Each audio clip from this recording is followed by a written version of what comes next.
મેષ રાશિ કે જેના અક્ષર છે અલઈ, જેનો સ્વામી બને છે મંગળ મહારાજ. મેષ રાશિવાળા જાતકો માટે આજે પરિવારના સહયોગથી તમારું કામ સરળ બનતું જણાશે. સમાજમાં, કુટુંબમાં યશ, માન, પ્રતિષ્ઠા આપને સારા એવા પ્રાપ્ત થઈ શકે અને જૂના મિત્રો સાથે મિલન મુલાકાત થાય. મુલાકાત તમારા માટે પ્રસન્નતાપૂર્વક રહેશે. નોકરિયાત વર્ગને, વ્યવસાયી વર્ગને આજે સાનુકૂળતા રહેતી જણાશે. આજના દિવસની અંદર મેષ રાશિવાળા જાતકોએ ઓમ ગંગ ગણપતયે નમઃ, ઓમ ગંગ ગણપતયે નમઃ આ મંત્રનો જપ અવશ્ય કરવો જોઈએ. આપને પોઝિટિવ રિઝલ્ટ મળી શકશે. વાત કરી લઈએ વૃષભ રાશિની.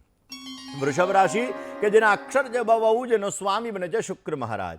આજે આકસ્મિક ધન લાભની શક્યતાઓ વધી શકે છે. વ્યવસાયની અંદર લાભ મળી શકે છે, આર્થિક સદ્ધરતા મળી શકે છે. વિદ્યાર્થી બંધુઓ માટે આજે ઉત્તમ સમય છે અને પરિવારની અંદર પણ આજે શાંતિનું વાતાવરણ જળવાઈ રહેતું જણાશે. આજે તમારે સારો ઉપાય કરવો હોય અને ઉત્તમ પ્રકારનો લાભ મેળવવો હોય તો આજના દિવસમાં હનુમાનજીની આરાધના અવશ્ય કરજો. હમ હનુમતે રુદ્રાત્મકાય હમ ફટ સ્વાહા આ મંત્રનો તમે આજે જપ કરજો. હનુમાનજી મહારાજની આરાધના કરજો. અવશ્ય આપને પોઝિટિવ રિઝલ્ટ મળતું જણાશે. વાત દર્શક મિત્રો આપણે કરવી છે મિથુન રાશિની. મિથુન રાશિ કે જેના અક્ષર છે ક અને ઘ, જેનો સ્વામી બને છે બુધ મહારાજ. આર્થિક સ્થિતિ આજના દિવસની અંદર તમારી મજબૂત બનતી જણાય અને પરિવારની અંદર તમે સારા કામનું આયોજન કરી શકો. સંપત્તિને લગતું કામ, વાહનને લગતું કામ આજે તમે કરી શકો અને ખરીદવાના સુંદર મજાના યોગો પણ જણાઈ રહ્યા છે. આજે અગત્યના કામકાજની અંદર તમને અનુકૂળતા રહેતી જણાશે અને આજે પોઝિટિવ લાભ જોઈએ છીએ, સારો એવો લાભ જોઈએ છે તો આજે બની શકે તો મિથુન રાશિવાળા જાતકોએ આદિત્યાય નમઃ, મિત્રાય નમઃ, સૂર્યાય નમઃ, સૂર્યના 12 નામનો જપ કરજો. પોઝિટિવ રિઝલ્ટ મળશે. વાત કરીએ કર્ક રાશિની. કર્ક રાશિ કે જેના અક્ષર છે ડ અને હ, જેનો સ્વામી બને છે ચંદ્ર મહારાજ. કર્ક રાશિવાળા જાતકો માટે વડીલોના આશીર્વાદથી તમારા કામકાજ સફળ બનતા જણાશે. પરિવારની અંદર વાતાવરણ આનંદમય, હર્ષમય, લાભમય રહેતું જણાય. આજના દિવસમાં નવી વસ્તુઓ ખરીદવાથી તમને લાભ મળી શકે અને સુખ સમૃદ્ધિ અને વૃદ્ધિના યોગો આજે સુંદર મજાના જણાઈ રહ્યા છે. આજના દિવસની અંદર કર્ક રાશિવાળા જાતકોએ નમઃ શંભવાય ચ મયો ભવાય ચ નમઃ શંકરાય ચ મહેસ્કરાય ચ નમઃ શિવાય ચ શિવતરાય ચ ભગવાન સામ સદા શિવ ઉપર તમારે દૂધનો અભિષેક કરવાનો અને ઓમ નમઃ શિવાય મંત્રનો જપ કરવાનો. પોઝિટિવ રિઝલ્ટ મળશે. દર્શક મિત્રો વાત કરીએ સિંહ રાશિની. સિંહ રાશિ કે જેના અક્ષર છે મ અને ટ, જેનો સ્વામી બને છે સૂર્ય મહારાજ. નવા કામકાજની આજે શરૂઆત થઈ શકે, લાભ થઈ શકે અને પોતાની મહેનત પરિશ્રમમાં ધ્યાન આપવું પડે. પ્રયાસ કરવાથી કાર્યની અંદર આજે તમને સફળતા મળી શકે. જમીનને લગતું કામ હોય, જાયદાદને લગતું કામ હોય, સંપત્તિને લગતું કામ હોય તો કોઈ વ્યક્તિની સલાહ લઈ અને તમારે કામ કરવું અત્યંત હિતાવહ રહેશે. આજના દિવસમાં સૂર્યાય નમઃ આ મંત્રનો તમે જપ અવશ્ય કરજો. વાત કરીએ કન્યા રાશિની. કન્યાના અક્ષર છે પઠ અને અણ, જેનો સ્વામી બને છે બુધ મહારાજ. પોતાની જાતને તમે ઓળખશો તો અવશ્ય તમે સફળ થઈ શકશો. આજે સફળતા તમને મળવાના ચાન્સીસ છે. નવા આવકના દ્વાર ખુલી શકે. સંતાનને લગતા મહત્વના નિર્ણયો આજે તમે લઈ શકશો. પરિવારની અંદર પણ આજે શાંતિનું વાતાવરણ જળવાઈ શકશે. આજના દિવસની અંદર ક્લીમ કૃષ્ણાય નમઃ આ મંત્રનો જપ અવશ્ય કરજો. આપને પોઝિટિવ રિઝલ્ટ મળી શકશે. વાત કરીએ તુલા રાશિની. તુલા રાશિ કે જેના અક્ષર છે ર અને ત, જેનો સ્વામી બને છે શુક્ર મહારાજ. તુલા રાશિવાળા જાતકો માટે આર્થિક સ્થિતિ મજબૂત બનતી જણાશે. વ્યવસાયની અંદર ધનલાભની શક્યતાઓ વધી શકે છે.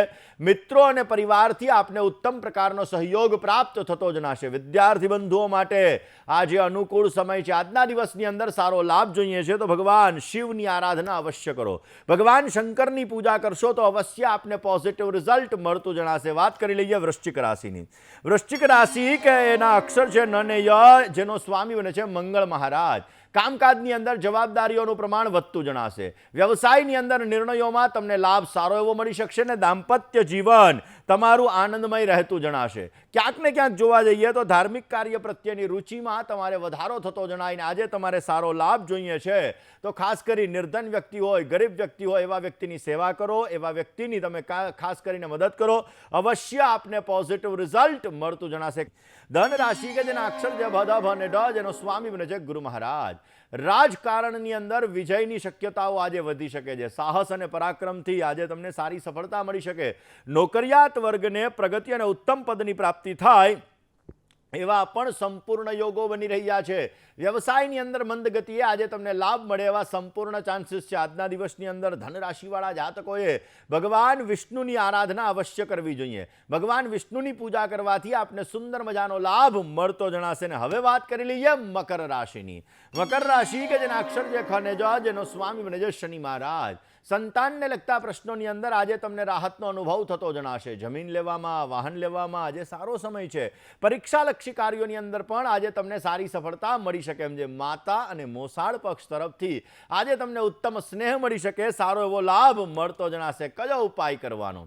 મકર રાશિવાળા જાતકોએ બને ત્યાં સુધી આજના દિવસની અંદર વિષ્ણુ ભગવાનની આરાધના કરો, વિષ્ણુ ભગવાનની પૂજા કરો, અવશ્ય આપને પોઝિટિવ રિઝલ્ટ મળી શકશે. કુંભ રાશિ કે જેના અક્ષર છે ગ, શ, શ અને સ, જેનો સ્વામી બને છે શનિ મહારાજ. કુંભ રાશિવાળા જાતકો માટે શત્રુ પક્ષ તરફથી તમારે સાવધાની રાખવી બહુ જ જરૂરી રહેશે.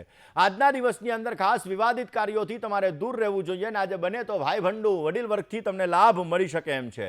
આજે મુસાફરીના સુંદર મજાના યોગો જણાઈ રહ્યા છે. આજના દિવસની અંદર કુંભ રાશિવાળા જાતકોએ બને તો ભગવાન વિષ્ણુની આરાધનાની સાથે સાથે વિષ્ણુ ભગવાનને તમારે ગુલાબનું પુષ્પ અવશ્ય અર્પણ કરવું જોઈએ. મીન રાશિની વાત કરીએ. મીનના અક્ષર છે દ, ચ, ઝ અને થ, જેનો સ્વામી બને છે ગુરુ મહારાજ. મનગમતા કાર્યની અંદર વિશેષ પ્રકારનું ધ્યાન આપશો તો સારો લાભ મળી શકે. પરિવારની અંદર વાણી દ્વારા ક્લેશ ઉત્પન્ન થાય, ધન સંબંધિત ચિંતાઓ હળવી થાય અને સ્વાસ્થ્ય બાબતે સંભાળવું બહુ જ જરૂરી રહેશે. આજના દિવસમાં બને ત્યાં સુધી ઓમ કૃષ્ણાય નમઃ આ મંત્રનો જપ કરજો, અવશ્ય આપને પોઝિટિવ રિઝલ્ટ મળી શકશે.